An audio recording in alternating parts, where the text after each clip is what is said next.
So number 6 is, so given the enormity, you're going to show up as Ani and get, with having been able to make the declarations of innocence and having your heart as light as a feather, and having moreover amplified your journey by having come at this time. Look at the time. So you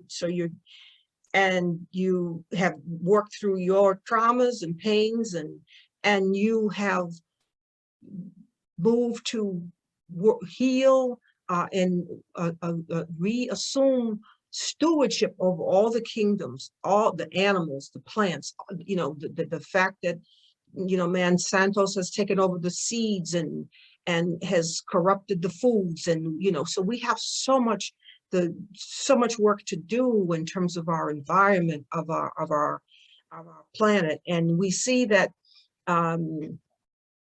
folks have gone to Mars and will look to bring this same supremacist attitude to that planet, but they're in for something if they think that they can cross this boundary to do the replicate same there. But more will be said about that at another service. So where are we now at number 6? So given the difficulty and enormity of the work, you may have doubts, think you are crazy, and even fear your own death if you heed what Spirit is impelling you to do. Can you resonate with that, family? Yet you likewise know that something in your spirit won't rest and will even die if you fail to do what you have come to do. Why would you come at such a perilous moment to just, be faint of heart or to consider failure as an option? You are a particle of light. I am a particle of light. You are a particle of light that has made this long, arduous journey in expressing itself in this space-time continuum. So your spirit won't rest and will even die if you fail to do what you have come to do, family. Be bold in heart and know your greatest moment has arrived. This somehow brings you back to the spiritual urgency inside you that must see your vision fulfilled. You must see your vision fulfilled. There's no finer hour than there's no finer hour. Now, if you came in more pristine times, you'd be laying back and, the divinity within would match the appearances without, there'd be a match, but there's a real mismatch. Frederick Douglass looked from behind eyes at age 8 at what was happening to his family members, his aunt in particular. And here's an 8-year-old who says, because he knew, how does an 8-year-old know? He knows that what he was seeing was wrong. And nobody was even teaching him the laws of Ma'at. He knew in his spirit something was wrong. So we live in times where what we would want to be, what we feel inside, doesn't match up with what we're seeing outside. And now, but we have come in times where we were just blissed out. We would just bliss within, bliss without, and everything before our eyes was just reaffirming the bliss within. But then we got to the point where we looked up in horror and we said, I can't believe what's before my eyes. How did I get here? What is this? How did I sign up for this? So, well, let's move on to number 7. Hotep and greetings. Welcome to Building the Lighted Temple Wisdom Service. For those who are new, today, I am Dr. Nteri Nelson, co-founder of the Academy of Kemetic Education and Wellness, a metaphysician, a clinician, and educator. And once again, I am delighted to be with you today in this Sunday service. To do some review as we begin this morning, we have been working in the Pertimru, this book here, and we have been working in chapter 17 of Ka'aba, Building a Lighted Temple. So I'll be addressing both books today. And just as a review, family, we have been sitting with the awareness that we are simultaneously called at this time, which is both, as described in my book, The Spiritual Implications of the Perfect Storm, called to be in this shift of changing the dimensional shift that we're in, this times that we're in, to be in times both perilous and propitious as we make this shift. And in regard to review for today, we are understanding that we are not Noah, N-O-A-H, but like Noah, we are called to be knowers at this time, especially as we're making the shift from the Piscean to full standing in this Aquarian age or age of Hapi, as well as other cosmic shifts that are happening right now that inform the time that we are standing in. And family, in these sessions, in these services, we've been talking about the need to be building a spirit-worthy vessel, one that can hold and bear up upon the rising spiritual vibration that we are now experiencing, one that can bear up under the impress of these rising spiritual energies. And so we looked last time at how we are standing in this period, both perilous and propitious. And what I want to do in a moment is move us to a little PowerPoint, show you some slides, but just by way of review. And again, this is located in chapter 17, so I'm going to just go over some of this with you. So it is a propitious time for those who know that they are co-workers in the great divine plan and stand in alignment with their sole purpose of aiding humanity, Earth, and her inhabitants. The energies now favor the full expression and manifestation of your, if you understand what time it is, of your benevolent, and then you're working in a propitious way, the full expression and manifestation of your benevolent, innovative, and creative ways of being, which will heal and awaken the true meaning of humanhood. We've been away from the true meaning of humanhood and certainly away from godhood or divinity for a long time in this material cycle that we have been in. And again, it is a perilous time in this turning point because material consciousness at its lowest vibration has grown the most crystallized, solidified, coarse, and dense. And we can see this coarseness and density in the nightly news and planetary wide, in all the kingdoms of nature that have been impacted by this material cycle. And thus the grip of this consciousness in the forms it has produced are made strong. At the same time, its degree of concretization has made it most brittle and subsequently most fragile. So we're in this consciousness now that is grown brittle, this material consciousness, and it's fragile, and it's in the process of shattering, but we're not quite there yet in our lifetimes. It is outworn, and it is becoming a lifeless form, where this consciousness has been polarized. And it's ever nearer to shattering and being unable to contain the indwelling life. I mean, there's life indwelling this thought form, this way of thinking, this way of being that has been in this cycle. And so we must break through and beyond. And so it now seeks new forms of expression and viability. Those who have come to Earth at this time to do the healing work are perched at the turning point in this vertex.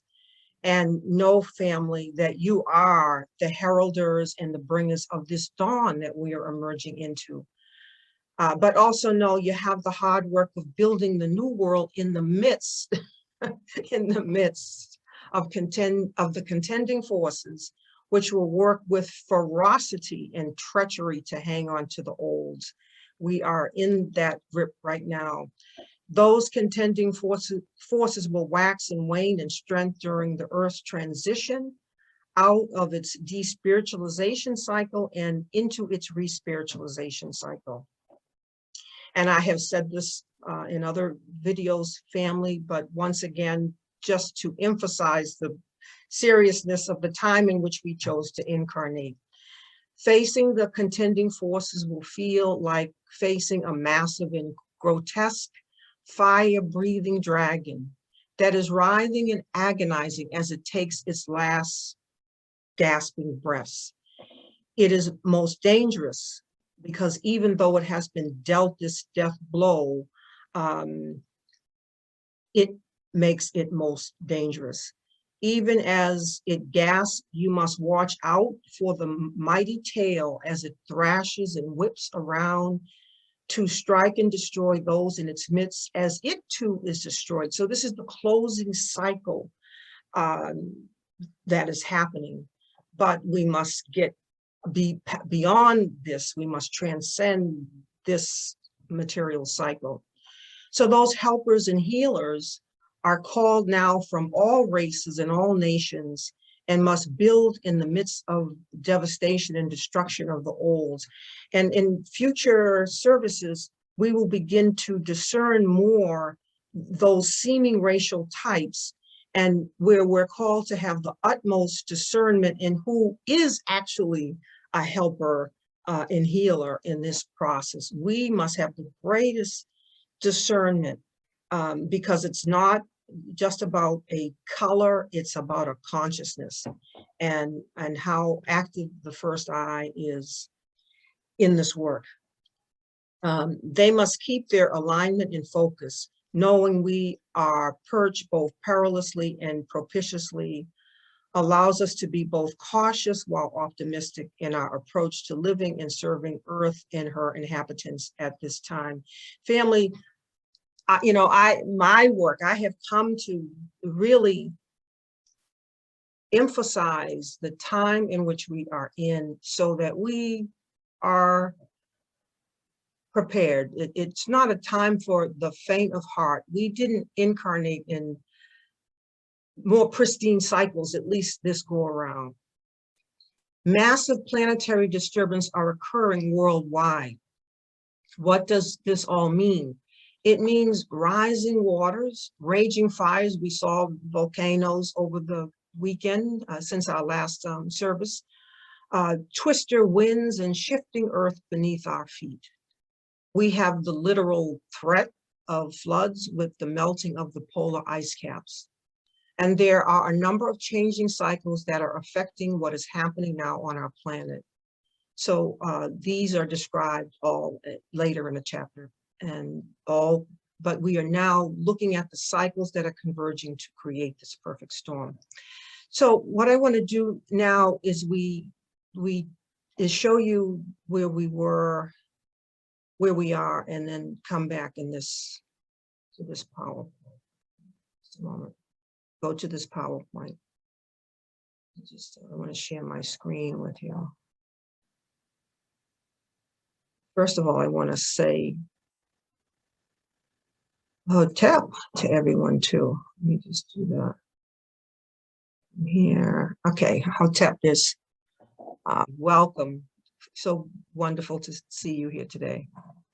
Okay, so we're going here now to share the screen. All right. Now, so we have, just as review, we have moved within the primal waters of noon in our cosmogenesis, story. We have seen the arising of Ra, that cosmic egg, that universal Ra, that universal Ba. We have then moved along this great scale of being to locate our sun Ra on the eastern horizon and everything in between. And we have seen the birth of Gebenut, of the children of Gebenut. Foremost, which we talked about, is Osir or Set, who then have their son Haru. So we're just locating ourselves, and we locate that Trinity within us. We are the divine Trinity. That divine Trinity is within us. And we are coming to look within this first chapter of the Pertim Rule, as we begin with the Papyrus of Ani and what is happening for Ani, because we are Ani, but in this work, we are seeing now that Ani has fulfilled his life purpose. He has, which we're going to go back to Ka'aba, building the lighted temple, to look at what are the things that we as Ani, we as Haru, need to be focused within to fulfill our journey, to fulfill our life purpose. So when we see our need, let me just open this. Let's see. And I have something in the chat. Let me just take a peek. Ashe, good morning, everyone. Ashe, beloved, the elders are elated at the coming of this hour. As we know, Hotep Nora, Hotep Mende, Hotep everyone. Okay. All right, so from the beginning. All right, so what is Ani coming into at this moment? What have been the requirements for Ani? Ani is coming into the hall of Amenta. Ani has fulfilled his work, his life purpose, his service. And he is coming within the halls of Amenta with the requirement of having to recite the 42 laws of Ma'at, the declarations of innocence that we have talked about in previous sessions. Ani, here we see Ani being brought before the scales. So we talked last Sunday about the work that Ani has needed to do to make his heart as light as the feather of Ma'at. You know, what is it that we need to do in the transmuting of that pain and suffering, not only that we experience, but pain and suffering of humanity? What are we doing in the purificatory, fiery chambers of our own heart to make this pure gold, this liquid gold, that alchemy is happening within us, that we may then soothe and serve, and let that be a healing balm to BALM, to humanity, that our light may shine, that we are building the lighted temple, that our light may shine. And in building that lighted temple, that lighted temple is synonymous with this Bach or Ak or solar boat. We are in the process of building this temple, this light, this solar boat. You know, when you place that temple upon the waters, or when the waters rise, then we are in that solar arc, we are in that solar boat. So here we are having Ani, we are Ani.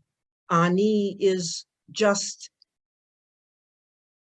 demonstrating for us what lay ahead in terms of the work we need to do. and that he has done that work, that he has lived in accord with the laws of Ma'at, that he has fulfilled his work, you know, as this magnificent scribe and servant on earth, then he is brought before the Neb, Lord of the world, by Haru. And you'll see, family, it's all the substance of the stellar substance just reconfigured in expressing the one and the same divinity everywhere. Because you, me, are Ani, you, me, are Haru, and you, me, are Osir. We are working as Ani, who has Haru working through him or her to be as Osir. This is how Ab becomes Ba.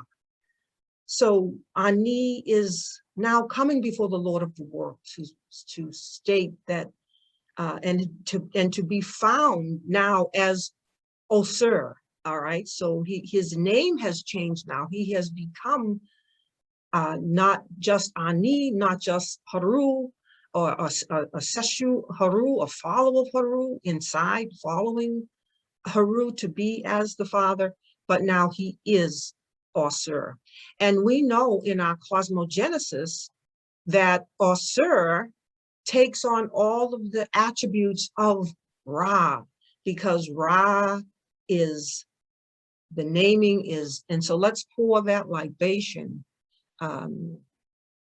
too, as we, you know, I'm going to pour that libation as we call these names of together and as one, if we will say, as we begin, these names of this divinity that is expressing on this local level, on this earthly level as Osir, having that universal expression as Nebuchadnezzar. So we begin with, we say Ra, the sun, we say Ra, and then we say Ashe, and then we say Nebuchadnezzar, Ashe, and then we say Hedekutira, Ashe, and then we say Osira, Ashe, and we say Atumra, Ashe. We call the names of this divinity, this nature. So we're just getting back to our stellar substance that we never really moved away from, except in this illusion that we are in of having gone out on this journey. So the whole of the unfolding psychological, spiritual journey of unfolding consciousness. But family, I must inform you, see, Ani is coming in one particular time frame, but we want to understand that we're coming now with this backdrop. We're coming, our journey, our incarnation is coming at a time that we're in this dimensional shift. So we have all the work to do that Ani has done, but we chose to do it at this time of this dimensional shift. So we just locate ourselves. We just understand what we have signed up for. And it's not for the faint of heart. All right, so I'm coming back here. Let me see if I just do, can I do a stop share? I think I did. Okay. All right, we're 17 today so far. Welcome everyone, if I didn't get a chance to greet you so far. So last Sunday, we did begin to go through this signs of preparation and what it is we need to do. So just quickly to review what we went over and then begin where we left off. Number one is that to understand that you, me, have chosen to incarnate at a very significant time in Earth's history. And many lifetimes have prepared us for this incarnation of service. We've been in preparation for this for a long time, and we've come at this time. You are being impressed more and more by the inflowing spiritual energies of this age. And so these spiritual energies are keying up the vehicles and keying up the equipment. So we have been working on this vessel for a while. You have been following a spiritual path, and the 4 pillars of disciplic living are part of your daily asta, or a Caesarean spiritual transformation. And this brings us to this key. So in the academy, in our Building Light Temple service, we practice these 4 pillars: prayer, meditation, study, reflection, service, purpose, practice, and discipline. These are key pillars in our day-to-day development and preparation in the Assyrianization of consciousness. And we read this last time. You have come into this incarnation with a strong sense of soul purpose. You're on this, in this service today, because you came with a strong sense of soul purpose, and you feel compelled to hold your alignment with the divine will and plan in order to play your part in the sacredization of Earth. As a co-worker in the divine plan, you work to fulfill your soul purpose. And we left off at number 5 last time, so I won't go as in much detail as I went through last, and I put the video up from last time, so you'll be able to see more of that in the video about the work of the heart. But family, you feel the pulse of the earth in her heartbeat, and you are awakening more and more to her pain and suffering in your mission of saving and serving. So this means we have to be getting through all our own personal pains and works and traumas, and helping others to work through their pains and traumas, because we still have to get to the earth. We still have to, we are in the Assyrianization of consciousness. We must return in fullness to our stewardship over all the kingdoms of earth, meaning we are steward over the mineral kingdom, and we see the abuses happening in the mineral kingdom, in the exploitation of the mineral kingdom. We see we are stewards of the vegetable kingdom, and we see the exploitation in that, and the destruction of our trees, our rainforests. We see the destruction in the animal kingdom that is happening, and we see the destruction in the human kingdom. If we just watch the nightly news, we see so we must be Assyrian, is to come into our full stewardship over the planet itself. So we must move with deliberate speed in doing this work of the heart, so that we can have that distribution in this age of Hapi, of Aquarius or Aquaria, of this healing balm, this living light that needs to stream forth in the healing of our earth. Not bombs, B-O-M-B, but B-A-L-M. We must be distributors of this healing balm. So, so number 6 is, so given the enormity, you're gonna show up as Ani and get, with having been able to make the declarations of innocence, and having your heart as light as a feather, and having moreover amplified your journey by having come at this time. Look at the time. So you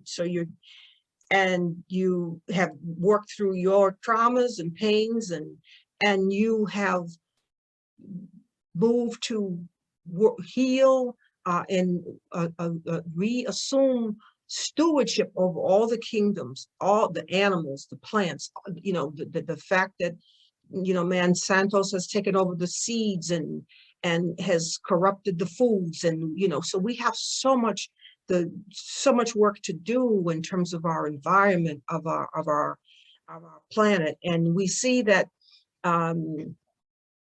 folks have gone to Mars and will look to bring this same supremacist attitude to that planet. But they're in for something if they think that they can cross this boundary to do the replicate the same there. But more will be said about that at another service.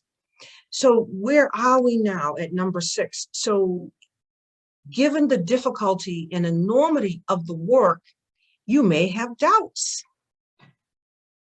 think you are crazy, and even fear your own death if you heed what spirit is impelling you to do. Can you resonate with that, family?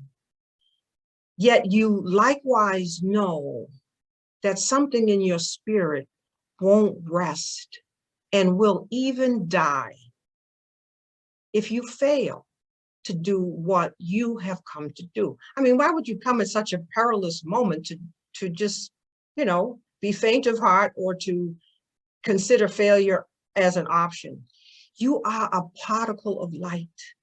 I am a particle of light. You are a particle of light that has made this long, arduous journey in expressing itself in this space-time continuum. So your spirit won't rest and will even die if you fail to do what you have come to do, family. Be bold in heart and know your greatest moment has arrived. This somehow brings you back to the spiritual urgency inside you that must see your vision fulfilled. You must see your vision fulfilled. There's no finer hour than there's no finer hour. Now, if you came in more pristine times, you'd be laying back and, the divinity within would match the appearances without, there'd be a match, but there's a real mismatch. Frederick Douglass looked from behind eyes at age 8 at what was happening to his family members, his aunt in particular. And here's an 8-year-old who says, because he knew, how does an 8-year-old know? He knows that what he was seeing was wrong. And nobody was even teaching him the laws of my art. He knew in his spirit something was wrong. So we live in times where what we would want to be, what we feel inside doesn't match up with what we're seeing outside. And now, but we have come in times where we were just blissed out. We would just bliss within, bliss without, and everything before our eyes was just reaffirming the bliss within. But then we got to the point where we looked up in horror and we said, I can't believe what's before my eyes. How did I get here? What is this? How did I sign up for this? So, well, let's move on to number 7. So now number 7. You are recalling past lives where you have been witness to great human tragedy. So family,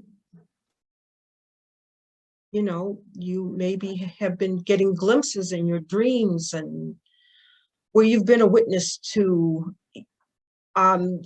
someone straight out the box is not coming here in this time. You have some experience and it's going to serve you now. You are recalling past lives where you have been witness to great human tragedy. Think about that, family. Fear of physical death recedes as you remember that you have experienced many deaths of the body over many lifetimes. perched more in a continuity of consciousness, you are seeing more that death is but a transition from one life into the next. And this is how our African ancestors patterned themselves as the ever-coming ones, as the sun.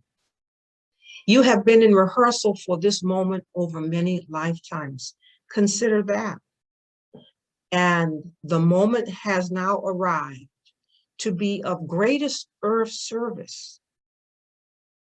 By reviewing your past lifetimes with stillness and calmness, no matter what they show you, you are able to download the healing wisdom of the ancient arts and sciences. Consider that, family. Keeping the emotional body still and just watching things go by, just being a witness so that you see what's needed now. Number 8, you are attending school at night within the halls of wisdom on the inner plane, where you are being rapidly taught by the inner teachers.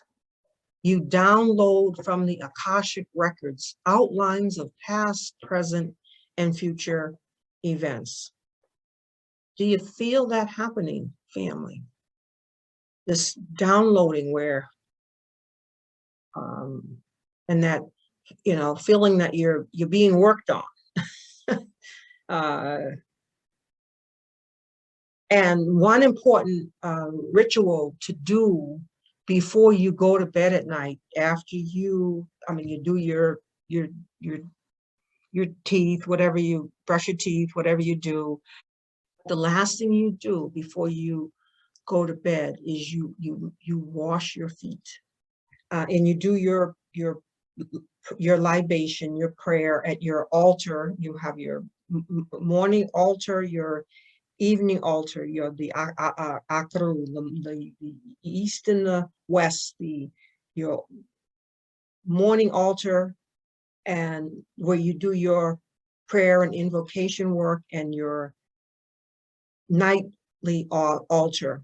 So you do your libation and ritual at your nightly altar, and when you take your feet off of the floor and you put yourself in the bed, you are intentioning to stand in that hallowed ground, that sacred space in the halls of wisdom, where you are ready to be taught. Our learning doesn't happen in the daytime or just in the daytime. We are taught 24 hours a day. And that work going on at night on the inner realm is where you're downloading that information that you're within these halls of wisdom, where all of these things are recorded. You intention your presence and full participation. Number 9, you attune to your inner wisdom, the master within you, for guidance. And we talked about this, the Tahushan faculty, and tuning to that always, seeing the good and perfect thing to do in this moment, and executing that, and then listening and seeing the good and perfect thing to do in the next and the next, and being able to shapeshift. You know, we may be called to shapeshift with a moment's notice. So if we stay in that Sebek mind where we got it, well, this is the plan. Oh, I'm supposed to do this. I'm supposed to be there. And spirit saying, hello, knock, shift. Then we're not accessing that higher mind, that Tahushan mind, because we need to shift, ever ready to shapeshift. Your own inner wisdom brings you into resonance with the planetary center of divine will and intelligence that is outworking on this planet. Now, just think about that, and we will do meditations in this, but just imagine, I'll just read the next one. This is the inner council chamber of the Most High God, or Sir, or Nature. We do ultimately want to get away from the word God, because our African ancestors teach us nature, but we want to bring others along, so we continue to use the word so that we can make that transition too. This is the inner council chamber of the Most High God, or Sir, the one in whom we live and move and have our being, Lord of all the worlds. As you align your will with divine will, you glimpse evermore the outlines, family, you glimpse evermore the outlines of the divinely intended archetypal design that seeks to be made manifest. Remember, we talked last time about things that are out of whack. We have to glimpse the puzzle box, the multitudinous puzzle box cover, and see how it should go, and then set about to build with all deliberate speed. As this world is falling apart, this world is falling apart, and it should, because it's been outworn in its at this point in time. But simultaneous with that, we have to build the new. And how are we going to do it if we don't see what it should look like? And we're not following these old designers who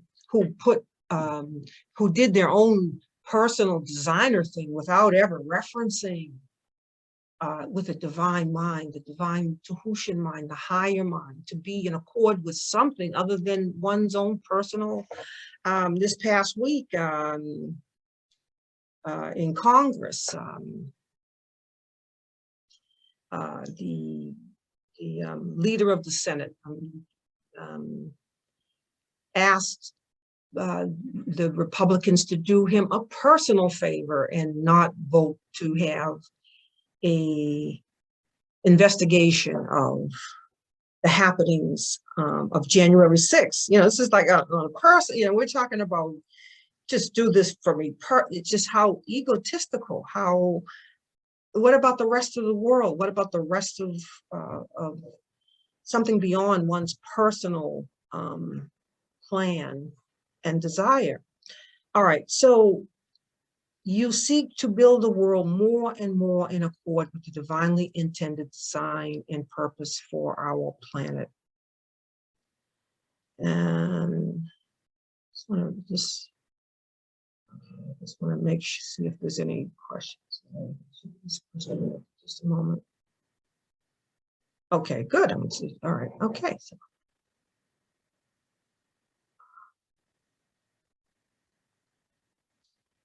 Number 10. Oh, so I want to stay on this 9 a moment more. So where is this planetary center of divine will and intelligence? How do we locate it? And remember, last Sunday we did our meditation and we located Ba Ab Ka, or Sir, or Set, or Sir Haru, or Set, 1 inch below the navel. Ba Ab Ka, or Sir Haru, or Set, father, son, daughter, mother, within us. So where is this planetary center of divine will and intelligence? It's within us. We have to go within our Ba triangle, within our head center. And because when we go there, we're standing in the center. You know, the will of God, where do you locate the will of God, the divine? Where do you locate that? It's in you, it's in me, that planetary center. And when we bring our awareness, when we raise the fire, when we bring our awareness and consciousness to stand in the planetary center where the will of God is known, where divine will is known, we are aligning with that divine will, but also, moreover, family, we are aligning with all other beings on this planet who are likewise standing there, aligning there. And this is where we get our power and strength from, by aligning in those who are intentioning this alignment in divine will. And this is why the building the lighted temple service is to bring us in this resonant field, these primordial waters, this or ethereal or etheric space in which we are intentioning this purity and clarity in alignment. So as you align your will with divine will, you glimpse even more the outlines of the divinely intended archetypal design that seeks to be made manifest. So if we're going to be about the building with all deliberate speed, as we are simultaneously working to dismantle and cart away the rubble of this white supremacist paradigm, then we need to be building, because if it's just about crumbling, where will we stand? You seek to build a world more and more in accord with the divinely intended design and purpose for our planet. And family, that can only come from our studies of what divinity is, what laws, what guidance, what is the architecture, what is the design of that. That can only come from within, that we may glimpse that. You're not going to go to any book written in this, any book written by a white supremacist paradigm that's going to show us how to get where we need to go. Our African ancestors have already left us the template. Number 10, you experience ever-increasing contact with the inner plane helping agency of elder teachers, which is guiding the planet and her inhabitants into sacredization. So how do we tap into that inner plane agency of teachers, of elders that are guiding us? And you no longer fall under the sway of operating from the reactive level of battling and disillusionment over the agenda of your employment on the outer plane. Now, that says a lot, family, because, you know, folks are some people work for, are self-employed. Some people are in these outer plane agencies, and they're in a battle with them because the agency doesn't even see the way that you're seeing needs to be made manifest.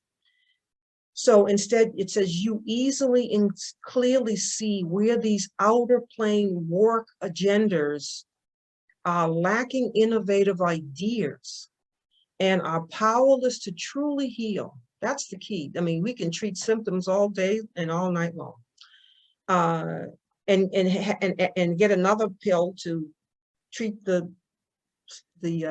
side effects we get from treating the symptoms with the first pill, and are powerless to truly heal and transform humanity, Earth and her inhabitants. We must recognize that this paradigm that we're in doesn't know. We are knowers. We are KNOWERS.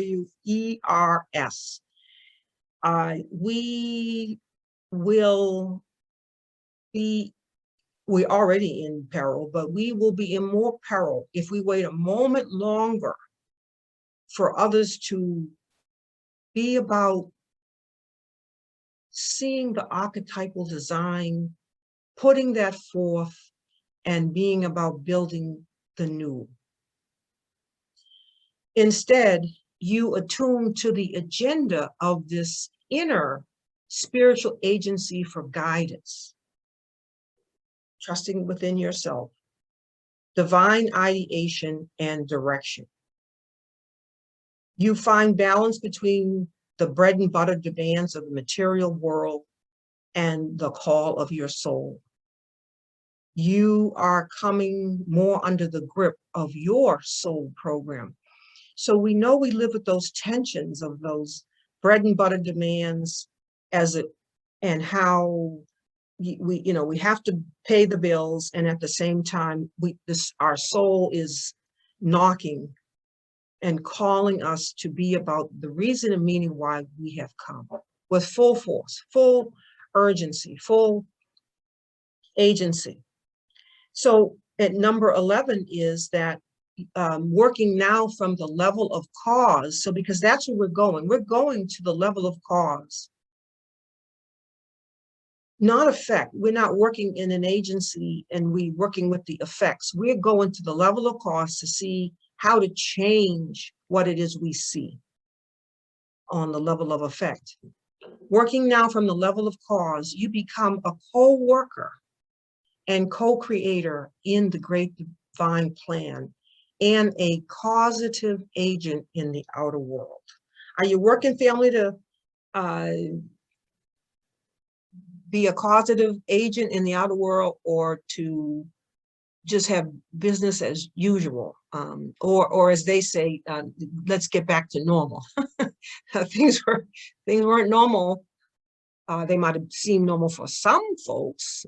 They didn't even seem normal to the planet. I mean, the planet is quaking and aching over and reeling from humanity's mismanagement.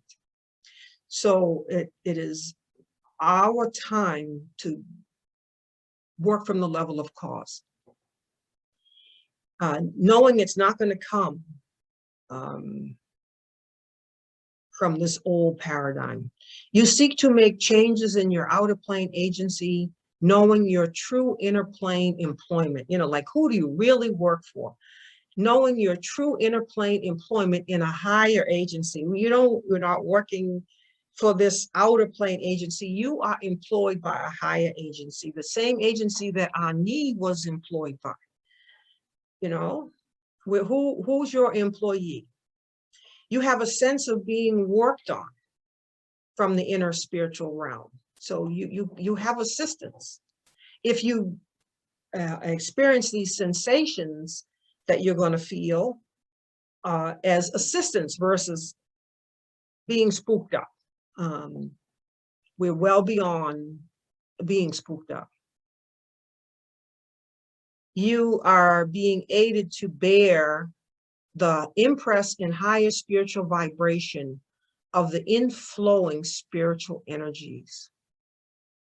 All right, so working to be keyed up to be ever increasing the spiritual vibration. Goodness knows we had to live through the decreasing spiritual vibration, the inhumanity of enslavement, and so we are being aided. Your vehicles are being keyed up to bear the impress of spirit.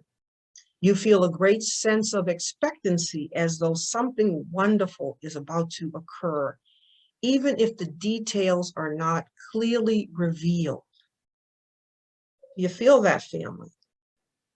In the midst of troubled times, that feeling of expectancy, like something wonderful is going to happen. You disdain sleep, seeing it as opportunity lost to earth service, yet submit for the sake of preserving the mental, emotional, and physical vehicles or bodies for maximum performance and for inner plane contact, renewal, and revelation. All right, let me just see if there's any. All right, there's one question there. I'm just going to I'll read this number 12, this last one for now. You know that in many instances, the elder teachers on the inner plane view with amusement the very resumes. This is on the inner realm. They view with amusement the very resumes, letters of recommendations, educational degrees, and other documentation used as proof of your qualifications when making application for employment in the outer plane, okay? Think about that. The things that have been valued in this world period,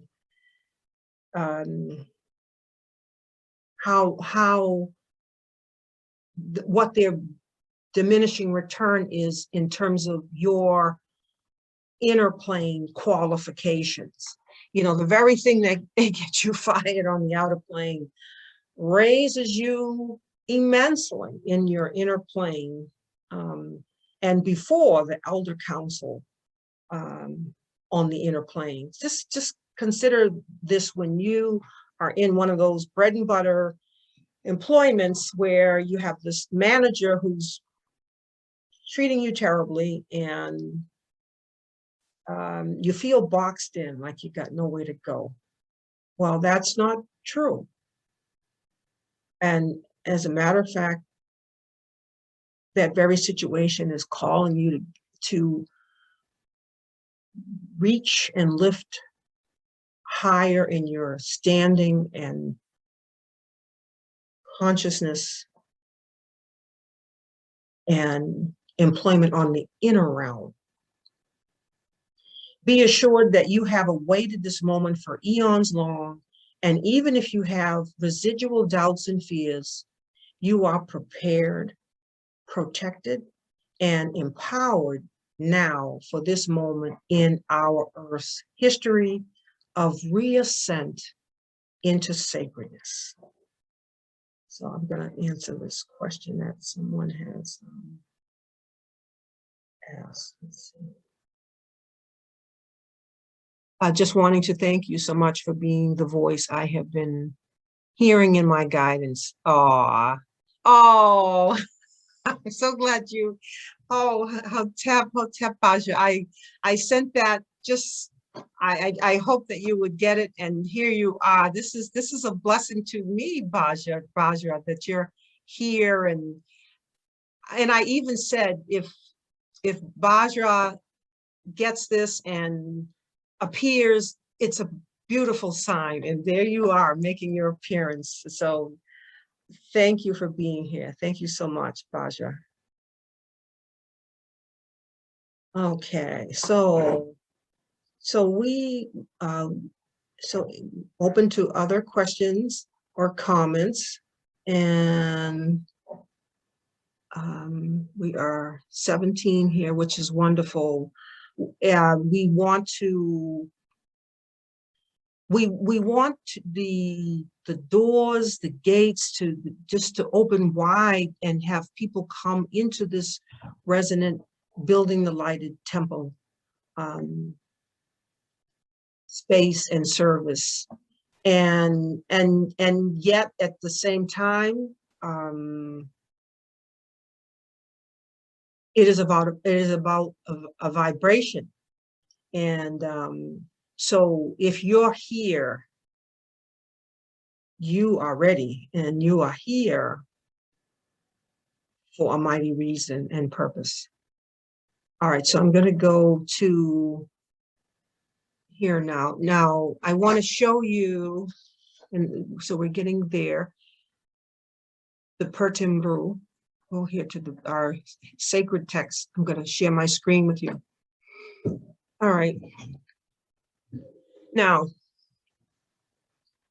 so this is preparing us, all the work we've done since April 4th, when we began the Building the Lighted Temple Service series here, has been preparing us to even come to the first verses in the Pertimbu, because there's many there's many pages before we even begin to reach the first. You see, if you can just get a glimpse of that, this many pages appear even before we start to bring our eyes to the Pertimru and the Papyrus of Ani.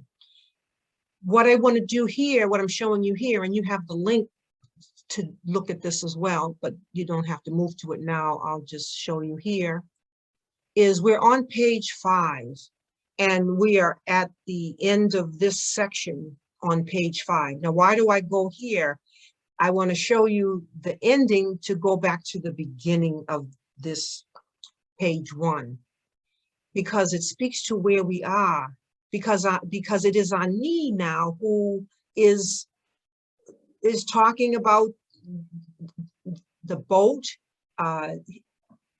which is really your boat, your bark, your temple, which has to be lighted enough, luminous enough to be as the bark, the boat of Ra. I mean, we are making the boat of Ra, the bark of Ra, so that our getting on board is just seamless. It's just we are as the boat of Ra. So when we have done the work within ourselves, our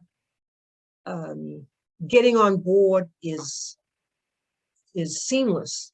So I begin by reading this, and we'll learn more about the Medja Necha as we go along. I'll point that out. But he says, Ani says, may be made for me a seat in the boat on the day of the going forth of the Necha, of the god, or Ra. He says, may I be received. These are our prayers. I mean, when we stop praying these prayers, you know, our vibration has shifted. He says, may I be received in the presence of Osir, in the land of triumph, Ma'akaru, to the Ka of Osir Ani. He says, may I be received in the presence of Osir, in the land of triumph. This is Ani, having come before the scales, having done the work in his heart, having lived a life of working to fulfill his life purpose. Now measuring up and beseeching Ra, who, or beseeching Osir, who is Ra. And he is brought before Osir by the Haru within him, which is also Osir Ra. He says, may I be received into the presence of Osir in the land of triumph. Sashep E, Imba, Osir, Imta, in Ma'akaru, in Ka, in Osir Ani, to the Ka. So this is the salutation to the spirit of Ani. It says, in Ka, in Osir Ani, to the Ka of Ani. May be made for me a seat in the boat on the day of the going forth of the Necha, Ra.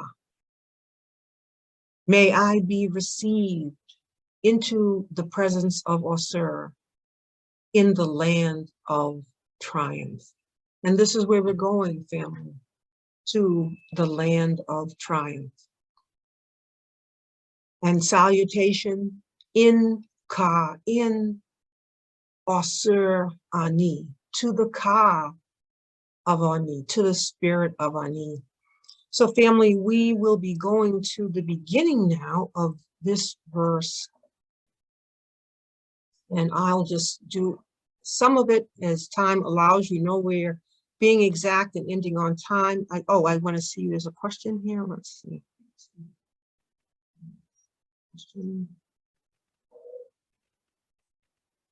Oh, Nikki asks, can you please go into the importance of sleep when building? Yes. Yes. Very, very important question, Nikki. Just close this. Our learning, again, doesn't just happen in the day.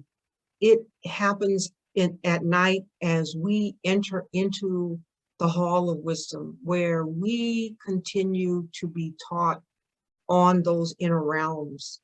And so sleep, and you know, when we say sleep, you know, there are differing levels of sleep. You know, there's that, obviously, that deep level we need to repair the cells in the body and so forth and so on.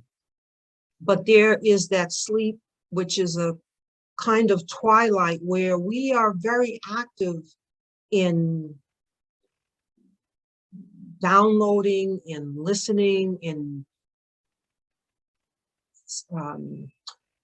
our dream state, understanding what is happening in our dreams, getting up in the morning, and by the way, in the morning, the first thing you do in the morning, you know, besides, you know, the obvious, go to the restroom, brush your teeth, and then wash your feet again to prepare for your morning, is your morning ritual, your morning meditation. But the first thing we do in the morning becomes our God. Think about that. Sometimes the first thing people do is put on the television, or get on their cell phone, or sometimes, you know, people might smoke a cigarette. They might, whatever we do so we want to think about that. We want to be intentioning the morning, especially, and how we begin the akru, you know, the line on the east, the line on the west. How we begin the bookends, how are we beginning and ending our day? So that sleep is, as you asked, Nikki, very important. And we do a ritual at night, because we're going to night school. We're in night school because we have to move within the divine workshop of the mind of God. We moving in that workshop, so we can, where the whole moving geometry is, that in the mind of God, and we are poised there, and we just looking around, and we're just, you know, we're just glimpsing, and then we come, and then we wake, and we set out to do the work. That's what our African ancestors did in all the beautiful monuments and temples and structures, that magnificent structures that they built. We have that and those capacities. Okay. Okay, someone says, I do not dream hardly ever in a way that I can remember once I awaken. Is there anything I can be doing to build that connection? Excellent question. Yes,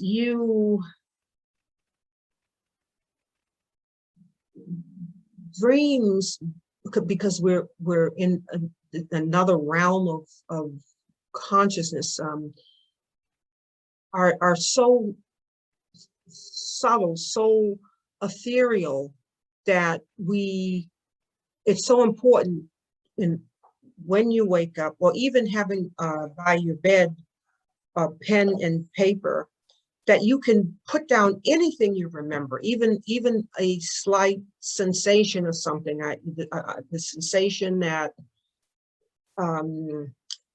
something was touching your ear, whatever that sensation was, because what can happen is it can, like a hologram, the whole thing can start to come back, you know. But it is about catching that thread and being able to, and then developing the practice where there's an expectancy that you're going to remember something. So you have to develop the expectancy that, and then it's like, you know, even with writers, since I'm an author, you know, if writers talk about having writer's block, there's, you know, sitting there and nothing's coming, and but the practice in itself of sitting helps prime the pump. So you have just a few drops, and you keep priming the pump, and more, you'll be able to capture what's happening in your dreams. And dream interpretation is very important. At some point, we'll go over the different types of dreams that we may have, and how to regard them, how to begin to see what the symbolism is. All right, I see something in chat. Now let's see. Oh, Timothy says, someone says something before. Let me read that one. Scroll down. Paula says, I love you are saying, being born in this time, putting aside our fear. We've been here before. It is our yes, Sister Paula, it's on. Queen warrior woman. Yes, it's on. And you know, and you hey, I'm, you know, when I think of you, when I think of the people in this group, the earth is in good hands. The earth is in great hands, because people are on it. They are on it. And then Timothy says, thanks for expanding on the boat metaphor.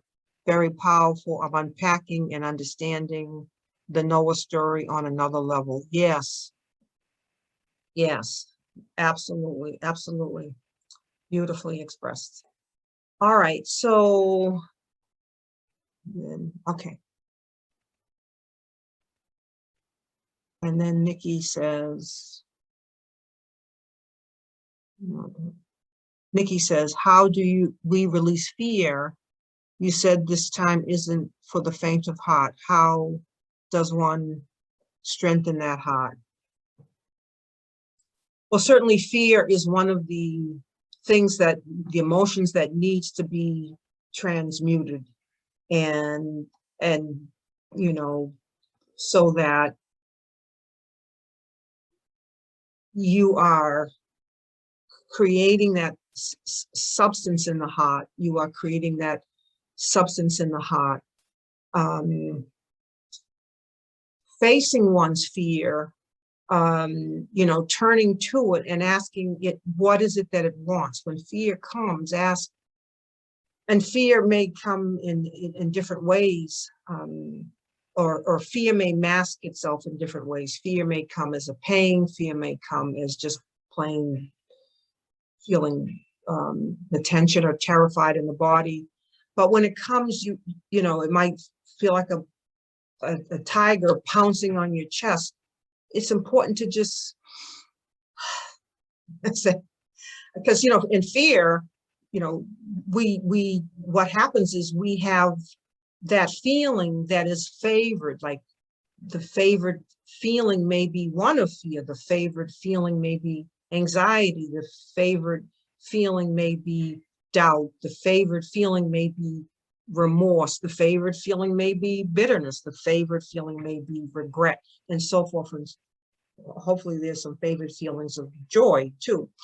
But if that favored feeling of fear is sustaining where it's familiar, and there's that tiger pouncing on your chest, and just breathing that, you say, oh, there's my old familiar friend again, fear.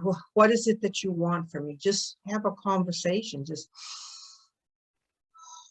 the only way out is through, not tunneling underneath, not leaping over, not going to the right or the left, but through. So asking the fear, what is it that, here you are, my favorite friend, fear.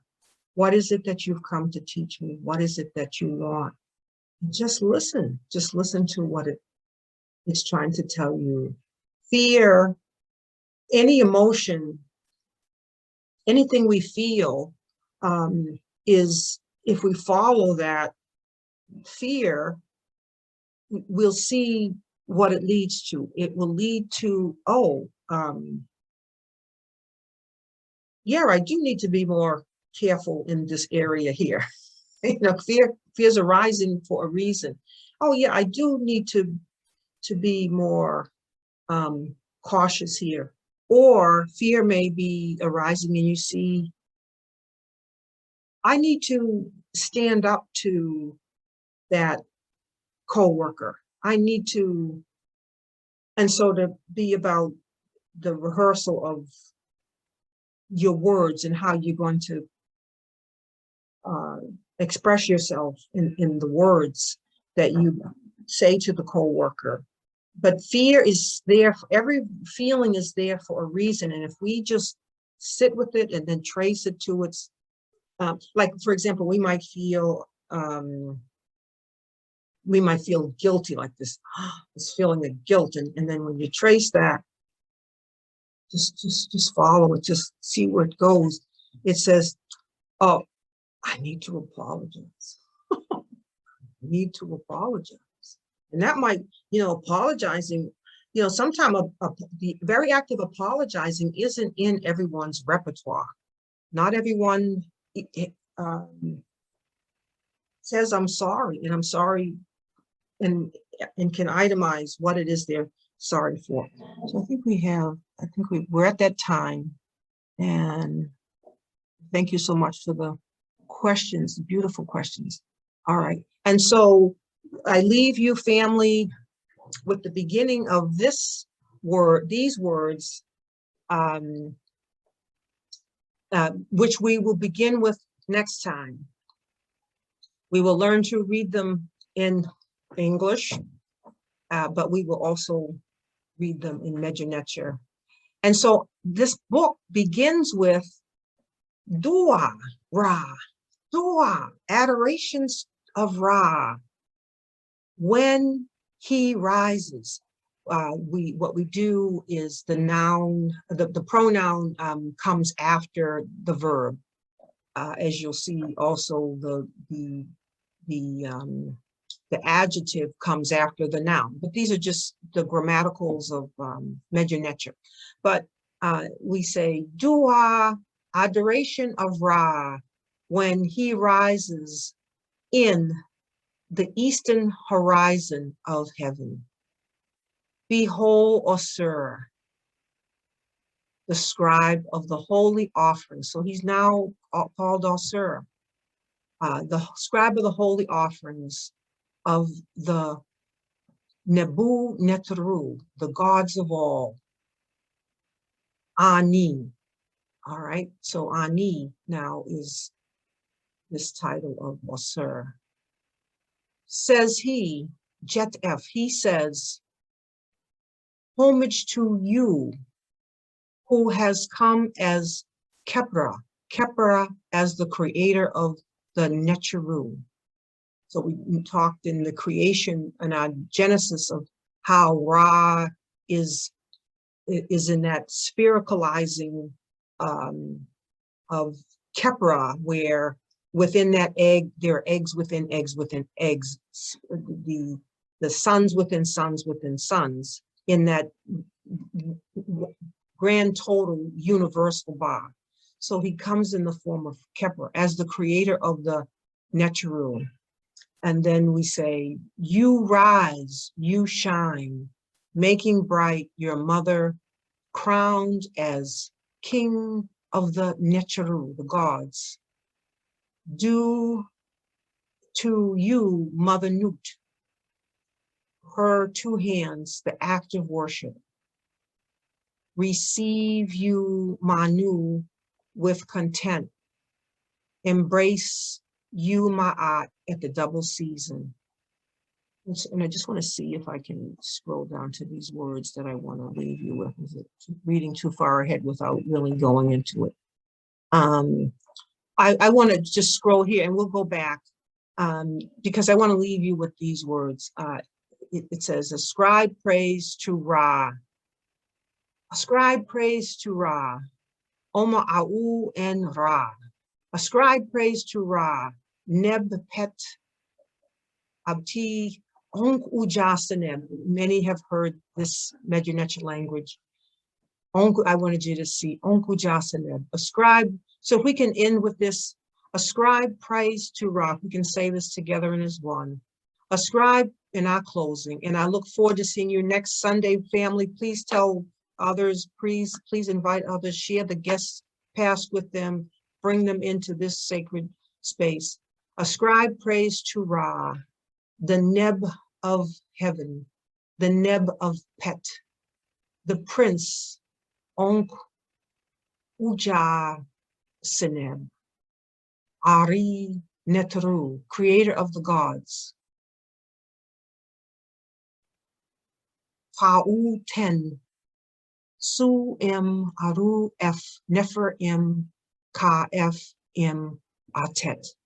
Adore ye him in his presence, his beautiful presence, in his rising, in the Atet boat, the sacred boat. We'll go much slower in reading this next time. I did want to leave you with those words, family. It is always a joy and a pleasure. Let me just stop sharing my screen. And I look forward to seeing you next Sunday. Blessings to everyone. Peace. Om Uja.